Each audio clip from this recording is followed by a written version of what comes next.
Hello everyone, and welcome to a Torchlight 2 farming tutorial, in which I will be showing you the, to my mind, best method of farming the skulls of Limoany. In order to do this farm, you need a character in New Game Plus, exactly New Game Plus, so any higher or lower tier of New Game will not work. And the level of the character itself is fairly irrelevant. So to set the farm up, start a game in LAN mode, create a game, set the difficulty to casual just because that makes it the most comfortable. Make sure you hit reroll world to regenerate everything in the world and start the game. If you aren't there already, move your character to the Asterian Enclave. If you're in higher level acts, you can always move back using the travel NPCs.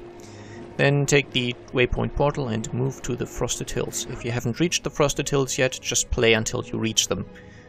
This is the setup phase. This will have to be done every time you want to start a farming session for the skulls.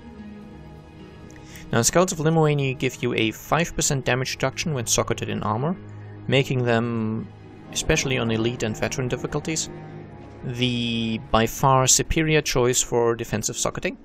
Until you hit the cap of 75% damage reduction, there is nothing that compares in defensive capability to the Skulls of Limoany. There are also the Skulls of Richelieu, which give you 1500-ish health, which are kind of your second best option for defensive socketing, but they do not compare. They are not as good as the Skulls of Limoany. The only reason you don't put Skulls of Limoany into every single slot is because the all damage reduction is capped at 75%. I believe in very early patches it was possible to get 100% damage reduction, but not anymore. So 75% is the cap, and if you've reached that, you will want to spec other things. Now, the reason you have to be exactly in New Game Plus, and the reason that's important, is because skulls drop from enemies of a certain range. And even though the Skull of Limoany is actually almost required for high-end gameplay in veteran and elite difficulties, it is not an endgame skull, which means level 100 enemies can't drop it. In fact, at something along the lines of level 63, enemies are no longer capable of dropping the skull, which in turn means that the chests in those areas where you find those higher level enemies are also no longer capable of dropping the skull, which is why you need to be in New Game Plus and not Plus Plus, for example. And as I said, you're looking for the Phase Beast, because there's a Phase Beast challenge which can spawn in this area, which will give you up to, and there it is by the way, which will give you up to 4 chests. Usually only 3 unless you're quite high level, but it can give you up to 4. Each of which have a decent drop rate of the item. Where did the thing go? Oh, there it is. Okay, so you just kill the Phase Beast, enter the Phase Portal and hope. And this is the correct one, that's what you're looking for. Protect the crystals from the goblin hordes. Now you need to kill all the goblins in this first section, which will make a chest spawn. This is not the right kind of chest, this is the weaker level chest.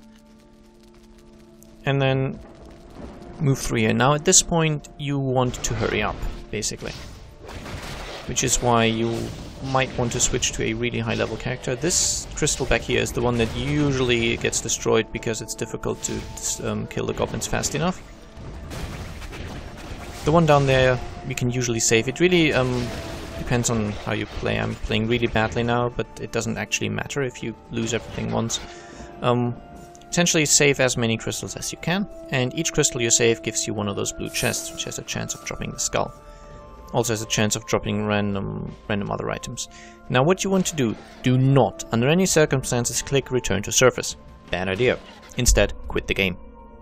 If you return to surface, it basically tells the game that the phase challenge is done and get on with your business. Instead, you want to resume the game and switch to single player game. This is just so that you don't have to create a new game every time, which would cost time. Now, Phase Beast challenges are programmed in such a way that if you didn't go through the portal, the game assumes you haven't finished it.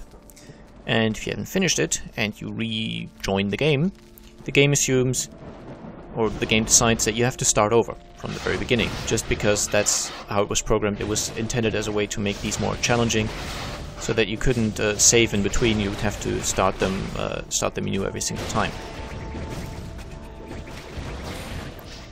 Now this is probably easiest to do on a character that has a teleport ability, which would probably be easiest on an Ember Mage with the Frost Phase ability, but if you don't have that, as you can see I'm using an Outlander and that works just fine. And this time I saved 3 crystals, which is a lot better. Meaning 3 chests, each of them has a chance to give you the skull, and they give high-end loot anyway. And that's it, you just quit the game. Resume the game in single player, and every single time, because you did not go through the portal which indicated that the Phase Beast challenge was done, it puts you back in the very beginning. There's not really any reason to open that chest, it doesn't give anything good, but you can just do this challenge over and over and over again. Just, as I said, try to make sure you save at least 3 of the crystals. It's usually what I end up getting. Anything more, it gets a little difficult. Anything less usually means I've been playing very poorly. So 3 is usually my my number. Of course, if you're faster and you have a teleport, you will be able to get 4 of them. If you're slower and or underleveled or playing in a higher difficulty, because we're now in single player, so you're back in the difficulty that you set your character to when you made it. Yeah, that might mean you can't save as many as consistently, and that really is everything there is to it. Don't go out, just keep leaving, rejoining, leaving, rejoining. You will get the new challenge every single time, giving you, in addition to all the other stuff, a bunch of gold and set pieces. For example, in my case, I really like the Sentinel set, so I'm collecting tons of those pieces. You have a decent chance at getting unique items, like this one. So yeah, if you have a better way to farm these, let me know. And if you have any comments, questions, or you found this helpful, feel free to tell me so in the section down below.